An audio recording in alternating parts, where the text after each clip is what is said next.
Welcome to another episode of R&R Living Life. Rick and I begin this episode as we leave Roebourne and make our way to Port Hedland, around 200 kilometres distance. Just as we turned onto the highway at Harding River, we had to pull over for a wide load that took up all of the road. From there we passed the Norwest Jockey Club and Racecourse, the second oldest race club in Western Australia, established in 1867, but the oldest continuously running race club in Western Australia. The races were originally held on the left-hand side of the Cossack Road before moving to the present course in 1890. The first part of our journey appeared to be between the ranges on the driver's side and wide open floodplains on the passenger side, with both covered in spinifex. Occasionally rock formations would appear out of the open country, making for an interesting journey. We travelled over floodways and river crossings with high bridges, with wide watercourses, followed by long floodways either side of the bridge. We passed through Sherlock Station, a pastoralist and sheep station, covering an area of approximately 87,695 hectares, providing good grazing land. In 1879, John and Emma Withnell bought the station after selling Mount Welcome Station. Emma Withnell was also known as the Mother of the Northwest among the Aboriginal people in the area, as she often tended to the sick and delivered babies in her own home. In 1882 was a dry year on the station, when John Withnell contracted a Mr. Locke to cut 7,500 fencing posts and erected a boundary fence 43 kilometres long. John and Emma sold the station in 1890 and retired to Guildford. Again, Mother Nature showed her true colours when the station suffered damage to the homestead, stables and outbuildings, along with the loss of 8,000 sheep following a storm and resulting flood in 1894. Then again in 1898, when a devastating cyclone tore through the area, with an Aboriginal woman being swept away along with her shelter in the resulting floodwaters. The shearing shed was also washed away, with both the Sherlock and Bella Bella rivers being in full flood. A large number of stock was also lost, but the homestead at Sherlock was undamaged. Another storm followed in 1902, where the station received 203 millimetres in a deluge, with the nearby town of Bella Bella almost submerged as the sea level rose to be almost level with the town. The station had a bumper season in 1913, when good rains again fell across the district, with grasses growing over 30 centimetres, and good lambing numbers were reported at Sherlock and the surrounding stations. We passed through an area that had more trees, with buffel grass along the creeks, as well as water lying on claypan flats before crossing Wilm Creek. The Wilm Creek Hotel is a famous landmark midway between Roebourne and Port Hedland, and was renowned as a rest stop, hotel and drinking establishment for most of the 20th century. The original Wilm Creek Hotel was a tin roof structure which was blown down in a cyclone in the 1890s. The hotel was resurrected and has been blown down twice since, in the mid-20th century and in the 1990s, with the current Wilm Creek Hotel erected in the early 20th century. The original building frame, made of steel, was intended to be the frame of the Marble Bar Courthouse. The frame and materials were landed at the Balla Balla Creek jetty, ready for transport inland to Marble Bar, but the effort was stranded by a large cyclone. The building was erected at its current site on the banks of Wilm Creek, where the steel frame has stood ever since. The wooden facade has, however, been blown off twice.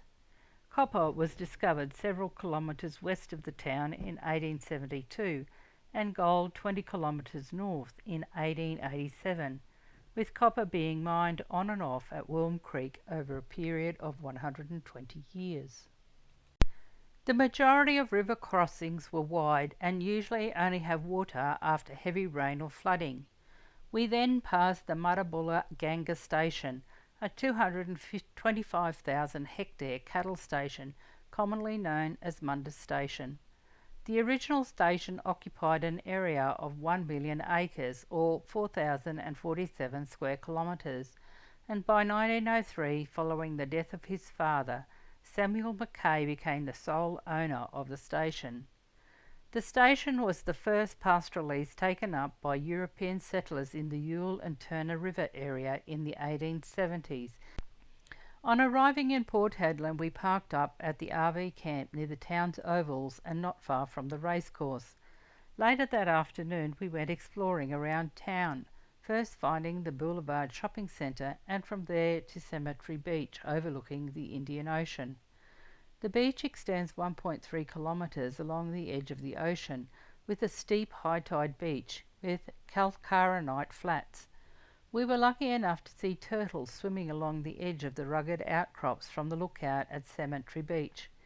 The area is also known for the rare and threatened flatback sea turtles that nest and hatch their young in the area along the beach. From Cemetery Beach, we drove to the harbour and watched the ore ships being loaded. It was fascinating watching not only the loading but the tugs as they brought a huge container ship into the port. On our way back to Gidget, we passed the impressive Esplanade Hotel, built in 1904, with its distinctive exposed stonework and elegant ironwork.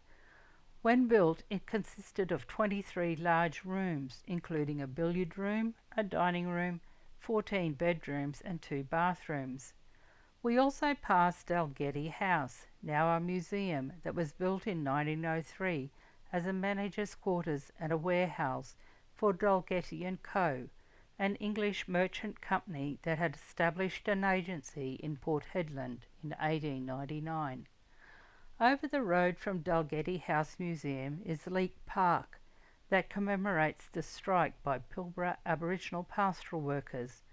The Port Hedland area was the scene of the first Aboriginal strike in Australia, when, in 1946, workers on the De Grey station refused to work under the conditions of the station. The result was that local Aborigines subsequently purchased 5 pastoral station properties in the area, which they managed as part of a nationwide movement to gain independence from white employers.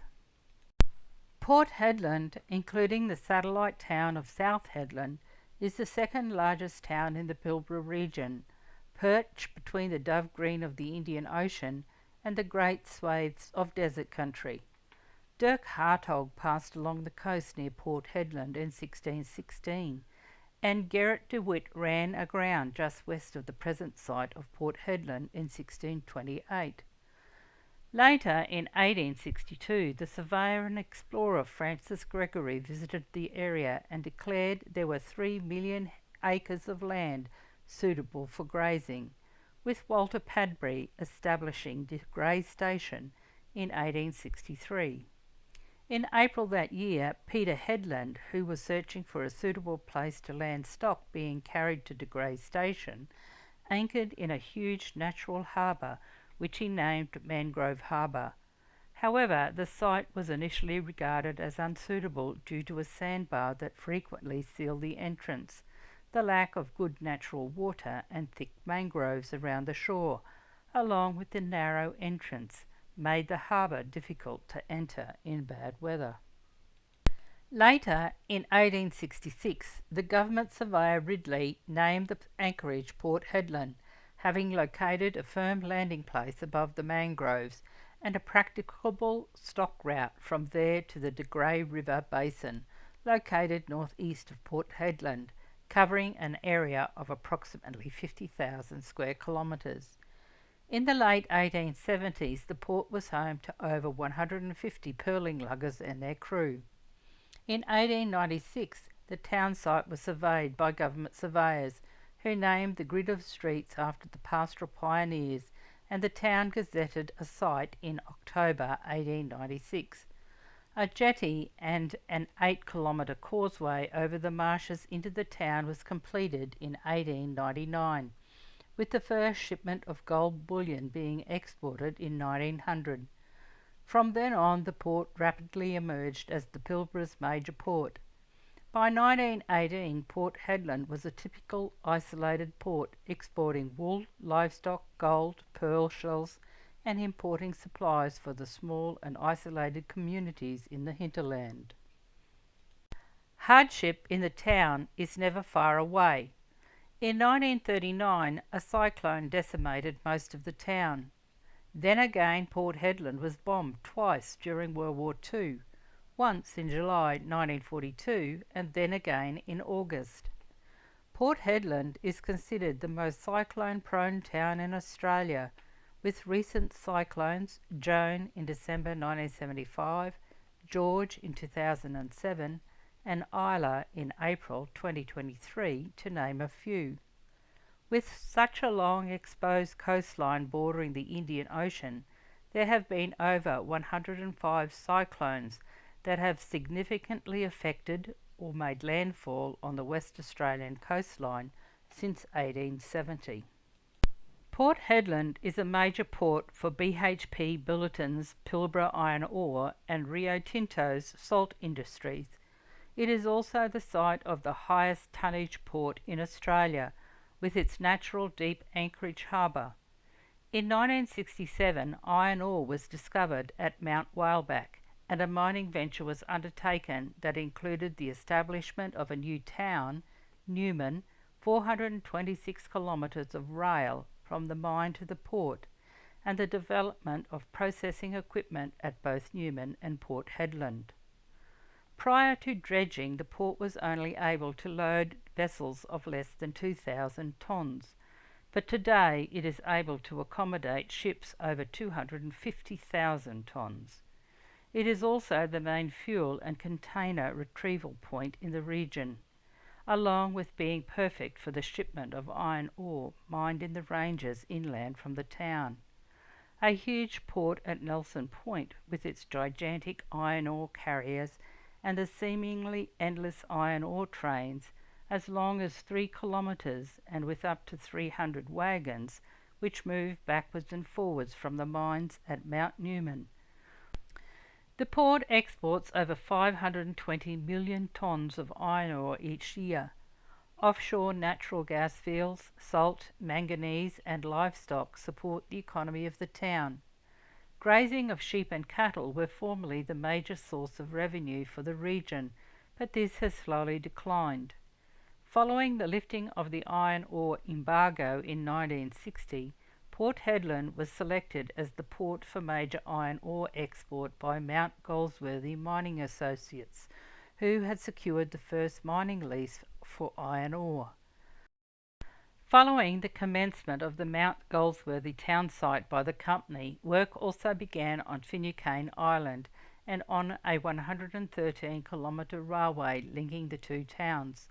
We saw the huge trains coming and going from the 4 major iron ore deposits to the east and south of the area.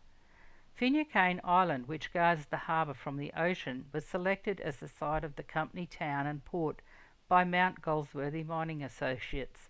A causeway connected Finucane Island to the mainland, and soil was transported to the sandy island to support vegetation. The housing development was situated along a ridge, and the buildings placed to allow for panoramic ocean views.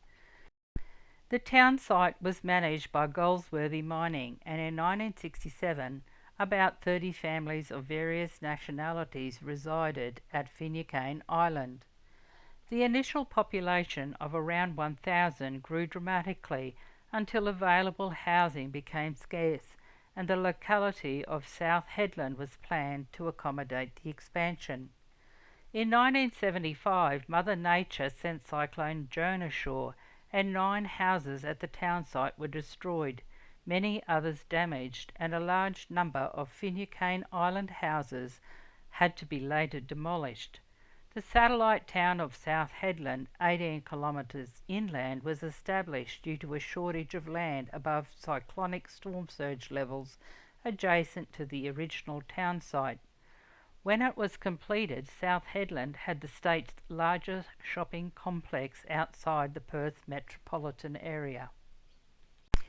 On leaving Port Hedland, we filled our water and moved onto the dump point and emptied our grey water, and made our way past Port Hedland Salt that purchased over 9,000 hectares of operational salt pans in 2001 on the outskirts of Port Hedland, where salt is produced by evaporation of seawater by means of energy from the sun and assisted by the wind.